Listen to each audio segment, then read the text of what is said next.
Gusto kong ulitin ang DNA test. Gusto ko lang makasiguro na hindi na masasabotahe ang mga resulta katulad ng ginawa ni Nando. Posible pa po na kayo po ang papa ko? Ipagdasal natin.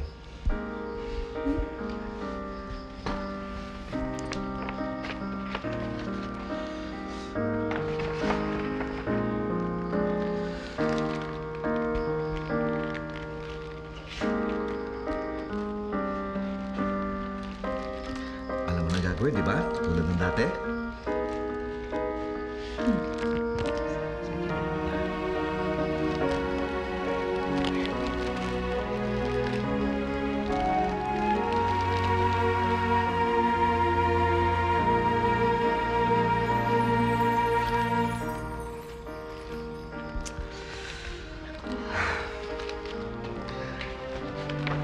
Tutuloy na ako. Sige. Salamat.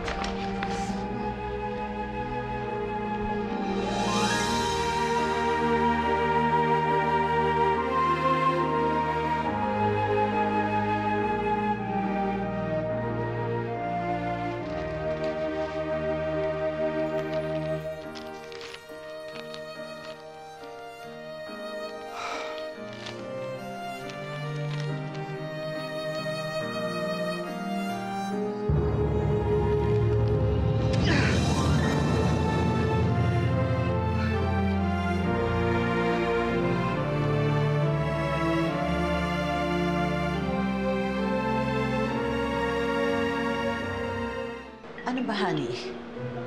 Magdadalawang linggo na kami dito ni Sugar sa hotel. Ang laki-laki na ng perang nagagastos ko. Pati pa doon sa pinapadala ko doon sa mga tauhan kong dayok-dok. Ha? At pinibigyan mo ng pera yung mga yun? Aba, tanungin mo ang magaling mong asawa. Pinadyaro niya ang mukha ng mga tauhan ko. May nakapatong na 1,000,000. Pag hindi ko sila pinadala ng pera, sigurado ikakamta ako ng mga yon. Ma, parang hindi mo naman kilala si Nick. Pagdating kay Trudis, hindi nagpapaawat yun.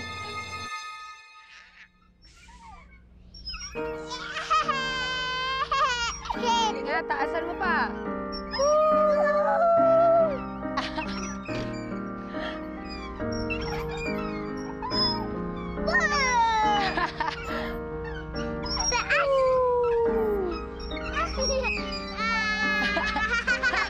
Saya, di ba?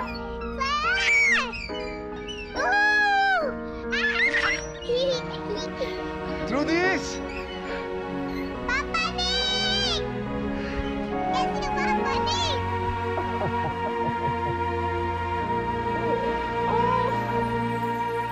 Gano'n na lang? Bakit kasi hindi ka pa gumawa ng paraan para makabalik kami dyan ni Sugar? Eh, mukhang may mas malaki tayong problema.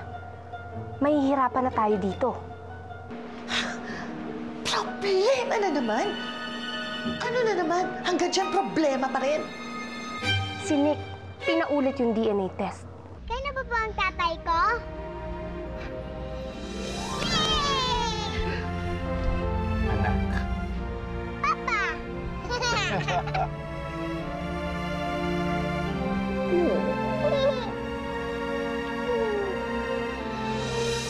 Malamang ngayon alam niya na yung totoong resulta. Na siya nga ang ama ni Trudis. Bakit hindi mo sinabi sa akin agad? Para napalitan ko ang resulta. Mukhang mahihirapan na tayo dito. Gaya nga ng sabi ko, desidido talaga si Nick na malaman ng totoo. So, ganyan na lang? Isusuko mo lahat ng karapatan mo sa batang yan? Hani, pwede ba? Huwag kang tanga. Gamitin mo yung utak mo na ipinamana ko pa sa'yo.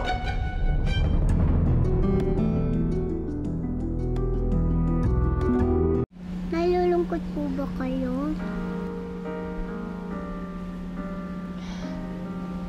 Hindi. Natutuwa nga kami. Kasi ngayon, alam mo na kung sino ang papa mo. At si Papa Nick pa to. At mapapanatag na ang loob namin kasi nasa mabuti kang kamay. Pagkatapos, mamahalin ka at magiging mabait sa'yo si Papa Nick. At alam mo, Trudis, magiging mayaman ka na uli. Tignan mo. Tignan mo, tama ba yan? Sinasabi mo na yan! Ang ibig ko sabihin, magiging maayos yung lagay ng bata. Ayun, sabihin mo ng ganun. Ayun na nga, magiging maayos yung lagay ng bata, lalo't nandiyan dyan na papanik niya, di ba? Na mayaman. Kita mo na ang tunay mong, ikaw nagsabi ka ang tunay mong ama, di ba? Huwag po kayong mag-alala. Sisiguraduhin ko hindi niyo masyadong mamimiss si Trudis dahil dadalaw po kami ng mas madalas. Talaga. At saka, welcome po kayo sa bahay namin. Anytime po. Okay po. Bitahan mo kami sa kabila, ha? Tara na, Trudis. Andiyan na po. Sige po.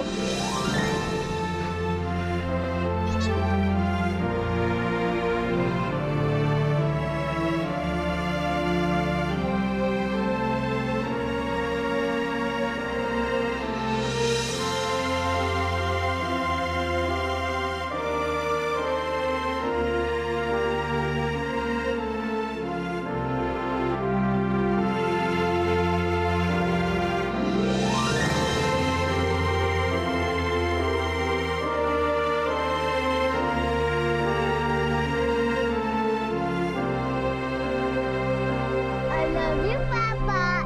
Toink. Love you too, anak. Tay? Tay? Tay, kakain na po.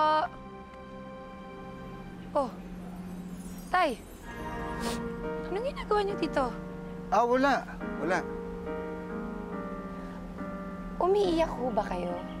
Ha? Hindi, napuwing lang siguro ako. Sabi ko na nga ba, namimiss niyo na kaagad si Trudis, no? Alam mo, Sedes, anak, ba't ganun, ano? Pag narito yung mga bata, ang iingay, ang kukulit, naiinis ka. Ngayon naman nawala na sila. Nakakabingi tuloy yung kalungkutan.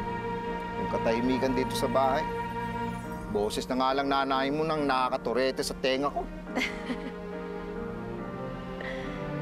Pero teka, bakit nung unang kinuha si Trudis, di naman ho kayo ganyang kalungkot?